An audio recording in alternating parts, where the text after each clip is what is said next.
ये यार इतने दिन इनसे पूछियो हिफ्स कैसे किया होगा इन्होंने, एक एक लफ्ज एक एक लफ्ज एक एक लफ्ज एक एक लफ्ज इन्होंने उस्ताद ने कैसे कराया होगा, ये सारे हाफिज इन्होंने कैसे पढ़ा होगा। यार इन्होंने इतना गुनाह कर लिया है कि तुम मस्जिद में इन्हें 10,000 रुपए की तनख्वाह दोगे बस सिर्फ। एक दिन की मजदूरी कितनी पड़ रही है, अगर थोड़ी देर के जहन बना सोचा जाए तो सोचो यार, कौन पढ़ाएगा अपने बच्चों को? तुम पढ़ाओगे बच्चों को? कोई मालदार पढ़ाएगा बच्चों को? स्कूलों में बच्चों को हम 5-5 हजार रुपए 500 रुपए 2-2 हजार रुपए दे करके फीस दे करके पढ़ाते, उसमें तुम्हारा कुरान पढ़ाया जाता, दीनी तालीम पढ़ाई जाती है, खड़े होकर के मुंह तना सिखाया जाता, पैंट शर्ट ये सारी। मैं उसका मुखालिफ नहीं हूँ, उस तालीम का भी जरूरत के लिहाज से वो भी पढ़ना चाहिए, मगर एक वो दूसरी चीज दिखाना चाहता हूँ। यही माँ बाप उसकी फीस भी देता है, ट्यूशन भी लगा, सब कुछ। उसकी वजह क्या? उसकी वजह यह है या तो सरकारी सर्विस लग जाएगी तो भी 80-90 हजार रुपए की होगी, समझे? कहीं मास्टर बन जाएगा तब भी इतनी तनख्वाह होगी। और तुम्हें मालूम है कि ये सारी की सारी हमारे मजहब की तालीम तो है नहीं, सब हटी सिर्फ दुनिया ही दुनिया है ना, इसमें आखिरत तो है नहीं। उसके बावजूद भी सब इधर पिले पड़े। मदरसों की तनख्वाह, मुदर्रिसीन की तनख्वाह और इमामों की तनख्वाह अगर हम लोग ज्यादा कर दें, बढ़ा दें, तो पढ़ने वाले अच्छे से नहीं पढ़ लेंगे क्या? बोलो, तुम खुद सोचो यार। ये किसे कदम उठाना पड़ेगा, हमें और आपको उठाना नहीं पड़ेगा। तो बखुदा ये बता रहा हूं, हमारी तो कट गई, लोग कट गई, सारे लोग कट गए। ये मत समझो हम अपने लिए कर रहे हैं, तुम्हारी नस्लों के लिए कर रहे हैं। कौन पढ़ाएगा बच्चों? उसने इतना बड़ा गुनाह कर लिया, कुरान हाफिज हो गया, आलिम हो गया, मौलवी हो गया, मुफ्ती हो गया, उसने इतना बुरा काम कर लिया कि अब तुम उसे मारे डाल रहे हो। उसकी बीवी नहीं है यार, उसके बच्चे नहीं है यार, उसके घर वाले नहीं है यार। जरा सोचो, 8-8 दिन बेचारा घर नहीं जाता, जुमेरात को घर जाता है या शनिचर को घर जाता है, और उस बीच में अगर किसी के यहाँ फाता हो, उसके बीवी बच्चे 8 दिन से इंतजार कर रहे हैं। छोटे छोटे बच्चे, अब्बू कब आओगे, अब्बू कब आओगे, अब्बू कब आओगे। यार जैसे तुम्हारे बच्चे वैसे उसके भी तो बच्चे हैं। उसकी बीवी बेचारी, पता नहीं उसकी माँ है नहीं है, पता नहीं सास ससुर है नहीं, अकेली वहां पे रह रही। 8 दिन के मेरा शौहर आएगा तो ये खर्चा होगा, ये खर्चा होगा, ये खर्चा होगा, ये होगा। मैं उसका भी तो यार, वो भी तो इंसान है, उसे क्यों इतना मार रहा हूं? वो भी तो अपना मैके जाना चाहती है अपने शौहर के साथ। क्या एक दिन और उसमें अगर तुम्हारी फातिहा आ जाए तो बस इमाम साहब को रोक लेते हो, और अगर चला जाए इमाम साहब वैसे तो तुम फिर खुराफाते कर दे, यार ये इमाम ठीक नहीं, छुट्टी बहुत कर रहे भाई, निकालो निकालो निकालो। ऐसा करो, तुम इनके गले में रस्सी बांध कर गले जान से मार डालो। यार जरा सोचने की बात है यार, जब बीवी घर में है यार, वो इंतजार नहीं कर रही होगी। ये भी हो सकता है किसी के बच्चे की तबीयत खराब, समझ रहे, ये भी तो हो सकता है। और तो वो बीवी तसल्ली दे रही, बेटा परसों को तेरा अब्बू आ रहा है, कल को तेरा अब्बू आ रहा है, जुमेरात को अब्बू। और यहाँ मुक्तदी तब बिगड़ गया, तब बिगड़ गया इसके घर की फाता, जबकि इमाम पे ये है ही नहीं। इमाम पे ये नहीं है, ये तो तुम पे है। तुम्हें फाता सीखना चाहिए थी, तुम्हें डंडा फेरना चाहिए था कि तुम्हारे फाता क्यों याद नहीं हुआ। कौन पढ़ाएगा बच्चों को? दुनिया अपने दीनी तालीम, दुनिया हर धर्म वालों को ऊपर उठाती है, तुम नीचे गिरा रहे हो। बोलो, मैं तुम्हें तरीका बताऊं, तुम सोच रहे हो कि यार इतनी तनख्वाह कैसे देंगे। मैं तुम्हें आसान सा तरीका बता दूं, और ये राज की बात है, किताब में नहीं मिलेगी। एक दिल से बात बता रहा हूं। चाह रहे हो तुम मालदार होना, चाह रहे हो अच्छे होना, चाह रहे हो, जुमे की नमाज तो पढ़ते ही होगे। हर मस्जिद में कम से कम जुमे में 100 लोग जाते हो। बोलो जाते नहीं जाते? 100 आदमी तो हर जुमे में पहुंच जाते हैं। तुम यार जुमे के दिन 50 रुपए नहीं डाल सकते गुल्लक में?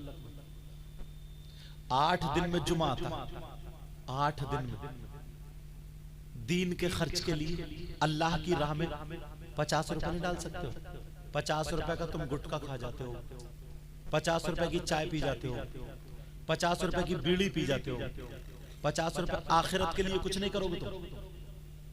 आखिरत के लिए कुछ नहीं सोचा तुम? 50 रुपए तुम्हारे बच्चे उड़ा जाते होंगे, 10 ले जाते होंगे, 20 बोले मैं तुम्हारे यहाँ चला जाऊं, अभी बच्चों ने ये बच्चे इन्होंने इतनी खिदमत की, कभी दूध कभी 50 रुपए खाना इतना अच्छा, बोलो हो जाता नहीं? 50 रुपए की अहमियत है। अगर 100 आदमी 50-50 रुपए उसमें डाल दे तो मालूम है कितने हो रहे हैं? 5000। और एक महीने में कितने जुमे होते हैं? 5, 25,000 हो रहा है। तुम्हारे कितने गए? मैंने 250 रुपए, तुम्हें पता भी नहीं चला। और 25,000 रुपए इससे ही होगा, सिर्फ इसी से। ये नहीं कर सकते हो। चलो इमाम की अगर 10,000 रुपए की तनख्वाह मान लो, तो तुम इतने भी नहीं हो कि एक तो इमाम से मुसाफा करोगे तो 50 रुपए का जुमे के दिन मुसाफा कर लो, इधर नहीं तो इधर समझ लो।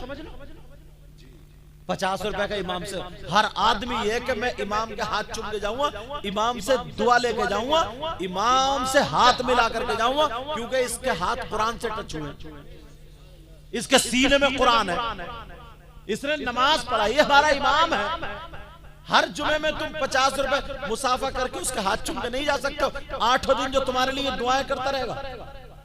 तिजारत करो अल्लाह से, अगर बढ़ना है तो उसका बेचारे का काम हो जाएगा। ये वो चीज है, वो चीज जो कर सकते हो। तो मोबाइल चलाते हो लड़कों जितने भी हो, मोबाइल में ग्रुप बनाते हो, उसमें SMS भेजते हो, कोई शेख चिल्ली का, कोई सपना चौधरी का, कोई डांस का, कोई हंसने वाले।